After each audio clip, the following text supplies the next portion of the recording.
buried alive, in a custom-made coffin, with nothing but an air pipe, a flashlight, and her own terror.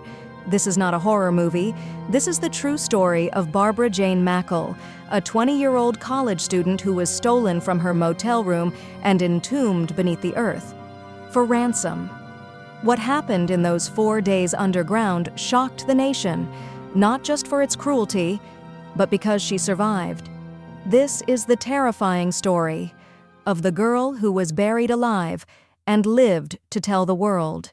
Before we begin, don't forget to subscribe for more true dark chapters from history, forgotten stories the world tried to erase, but we bring back to light. And if you're drawn to these haunting tales, give this video a like and share your thoughts in the comments. December 1968. The air was chilly in Georgia, and the Christmas season had just begun to wrap itself around small towns and quiet highways. But inside a modest motel room in Decatur, a young woman lay quietly, nursing the flu and far from home. Her name was Barbara Jane Mackle. Just 20 years old, she was a bright, gentle college student from Coral Gables, Florida, and the beloved daughter of a wealthy real estate developer, Robert Mackle. Barbara had come to Georgia with her mother to rest and recover before finishing her semester at Emory University. She was quiet, respectful, the kind of girl who wrote home often, a girl whose life was full of promise. But behind the motel doors, someone was watching, someone who knew who she was, someone who knew she was sick, isolated, and worth a fortune. Barbara Mackle was about to become the victim of one of the most bizarre, terrifying, and unimaginable crimes in American history. A crime where the captor's weapon wasn't a gun, it was a shovel. It was still dark outside when Barbara heard the knock. Tap, tap, tap. At first, it seemed ordinary. Maybe hotel staff, maybe the police. She and her mother had heard reports on the radio about a missing college student. They were already uneasy. Then came the voice through the door. "Police? We've found the boy you were asking about. We need you to come identify him." Barbara's mother cracked the door open, and that's when everything went wrong. A man shoved his way inside, waving a fake badge and pointing a gun. Behind him, a woman lingered in the shadows. Before either Barbara or her mother could react, Barbara was attacked, injected with a chloroform-based sedative, and dragged out of the motel room, limp, drugged, and helpless. The woman was Ruth Eisenman Shear. The man was Gary Stephen Christ, a 23-year-old ex-convict and career schemer. But here's what most people don't know. Gary Christ hadn't chosen Barbara at random. He had read about her in the newspapers, stories about the Mackle family's wealth, their prominence in Florida, and Barbara's attendance at Emory University. Barbara's father was a millionaire land developer, and Gary saw her as the perfect target for a high-stakes ransom. Weeks before the abduction, he stalked her movements, tracked her location, and built a fiberglass coffin, buried it in a remote pine forest, and prepared it with an air pump, light, food, and sedatives. All that was left was to take her. Barbara was tossed into the back of a car. She was gone, and no one, not even she, knew yet that her captors intended to bury her alive. When Barbara finally began to regain consciousness, she wasn't in a room. There were no windows, no ceiling, no sounds, just darkness, a strange plastic wall close to her face, the stale scent of dirt, and a low hum like air being pumped through a pipe. Then she realized she couldn't move. Her arms and legs were restrained, and the space was too tight to even sit up. Barbara Mackle wasn't in a house. She wasn't in a basement. She was in a box, a fiberglass capsule just big enough to lie down in, buried somewhere underground.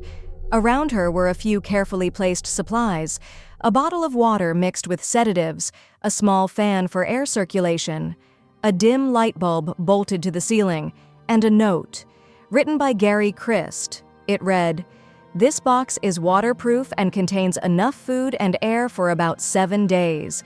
Do not panic. Someone will come to get you." But how could she not panic? Barbara had no idea where she was. She had no idea how deep she was buried. And she had no idea if the people who put her here actually planned to come back. She was trapped inside a homemade coffin under 6 feet of earth, completely at the mercy of 2 strangers. And while her captors had engineered it to keep her alive, they'd also ensured she couldn't escape.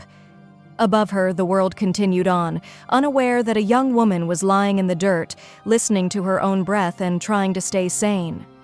Hours after burying Barbara alive, Gary Christ made his move. He placed a chilling phone call to her father, Robert Mackle, at their Florida home. The voice on the other end was cold and controlled. "We have your daughter. She's alive, for now.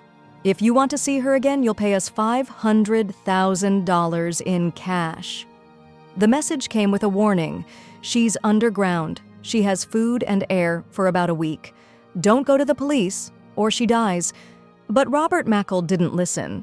Not because he didn't care, but because he cared too much. He was a millionaire businessman, yes, but more importantly, he was a father. He couldn't trust strangers who had already drugged and kidnapped his daughter to suddenly play by rules. So he did what any desperate parent might do. He called the FBI. Within hours, a massive federal task force was mobilized. Agents scrambled across state lines. Helicopters circled. Undercover teams prepared to make the ransom exchange. The kidnappers had demanded the money in small denominations, stuffed into a suitcase. They gave instructions for a late-night drop near a canal outside Miami. The FBI staked it out, hoping to catch Christ or at least track the handoff. But Gary Christ was clever. He approached the drop site on foot, staying in the shadows. Just before the agents could close in, he grabbed the suitcase and vanished into the swamp. The terrain worked in his favor, dark, muddy, dense with trees and brush.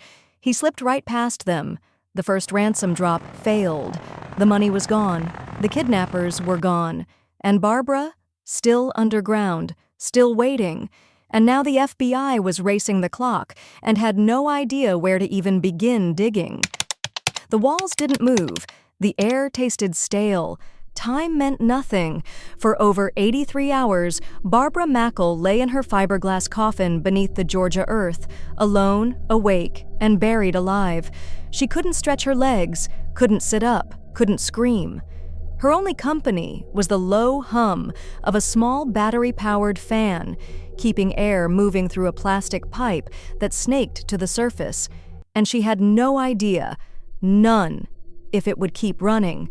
The kidnappers had left her with a bottle of water mixed with sedatives, a packet of food, a small light, a note that promised, "You will be rescued, don't panic." But panic is exactly what comes when the dirt above your head settles, and you realize you're completely dependent on strangers for oxygen. Barbara did what she could to survive. She counted seconds, prayed, reread the kidnapper's note dozens of times, looking for hidden meanings. She clung to any sign that rescue might come. At one point, the fan slowed down. The light flickered. She began to wonder if the air was thinning. She started hallucinating, flashes of her family, her friends, and then the fear. What if they took the money and never planned to come back? Time was breaking down. Barbara no longer knew whether it was night or day, whether she'd been buried for hours or days. She began to drift in and out of consciousness, her body worn thin, her mind reaching the edge. But deep inside, she held on. She believed, or maybe just hoped, that someone was looking for her, that someone, somewhere, was digging. And she was right. With the ransom money gone and the kidnappers missing, the FBI faced its worst fear. They had no idea where Barbara was. She could be buried anywhere, in any direction, any county, any forest, and every hour that passed made the chances of finding her less likely. But then, a break. Agents found a car abandoned near the canal where the ransom was picked up. Inside it, fingerprints, handwritten notes, and a map. But more importantly, a clue about who they were chasing. The female suspect, Ruth Eisenman Shear, had used her real name when applying for a research grant at a nearby university. That mistake cracked open the case. Soon, the FBI identified both suspects. Gary Stephen Christ, 23, a brilliant but disturbed ex-convict who had escaped from prison once before. Ruth Eisenman Shear, a 26-year-old biologist from Honduras, romantically involved with Christ and pulled into his plan. A full-scale manhunt began. Christ, carrying the ransom money, tried to escape by boat, sailing through swamps and coastal waterways, hoping to disappear into the Gulf. But he didn't make it far. Just days after the failed ransom drop, agents received a tip. A young man matching Christ's description had been seen near a marina in Florida. On December 20th, Christ was arrested, soaking wet, covered in mud, still in possession of most of the ransom money, and then came the question that no one wanted to ask. "Where is Barbara Mackle?" Christ looked at the agents and calmly said, "She's alive. I'll take you to her." It was December 20th, 1968, nearly 4 full days since Barbara Mackle had been buried alive. With Gary Christ in custody, the FBI had only one question: where is she? Christ didn't stall. He drew a rough map, guiding agents to a remote pine forest near Duluth, Georgia, and a precise location marked by a small patch of disturbed earth. The moment agents arrived, they dropped to their knees and began to dig with their bare hands. Every second mattered. They didn't know how deep the box was. They didn't know if the fan was still working. They didn't even know if she was still alive. 6 feet down, one of them struck something hard. Fiberglass. They cleared the earth away until a strange white pipe was exposed. The air vent Christ had built. One agent shouted down, "Barbara, can you hear us?" For a breathless moment, silence. Then, a faint voice. Yes, I'm here." She was alive. The agents tore open the lid and reached into the darkness. And then, after nearly 83 hours in a coffin, Barbara Mackle emerged from the ground, blinking into the sunlight. She was pale, dehydrated, weak, but smiling. The first thing she said, "You're the most beautiful people I've ever seen." Word of her survival spread across the country within hours. Headlines called it a miracle, a story too unreal to believe, yet too detailed to deny. Barbara had endured a nightmare that would have broken most people, but she didn't just survive. She endured, she fought, and she waited, believing somehow that someone would find her. After Barbara's rescue, the focus turned to justice. Gary Stephen Christ, the mastermind behind the plot, had confessed and led authorities to Barbara. But that didn't spare him from the consequences. In 1969, he was sentenced to life in prison for kidnapping and extortion. His accomplice, Ruth Eisenman Shear, became the first woman ever placed on the FBI's most wanted list. She fled the country, evading capture for 79 days before being found in Oklahoma. Ruth served 4 years in prison before being deported to Honduras. She never returned to the U.S., but Gary Christ's story didn't end behind bars. In a shocking twist, Christ was paroled after just 10 years. The man who had buried a young woman alive and left her to die for ransom was released in 1979. Even more bizarre, he went on to earn a medical degree. He became a licensed physician in Alabama until his license was revoked years later for lying on his application and getting caught smuggling drugs. He was arrested again in 2006, this time for trying to smuggle illegal immigrants into the U.S. by boat. Barbara Mackle, meanwhile, tried to return to a normal life. She married her college sweetheart, had children, and remained deeply private. In 1971, she published a short book titled 83 Hours Till Dawn, recounting every detail of her ordeal in her own words. Then, she disappeared from public life. She never sought fame.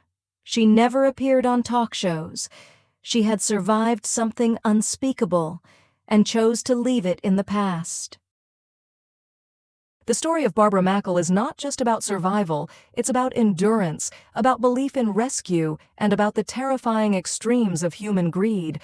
She was buried beneath the earth by strangers, and clawed back into the light, not with her hands but with her will.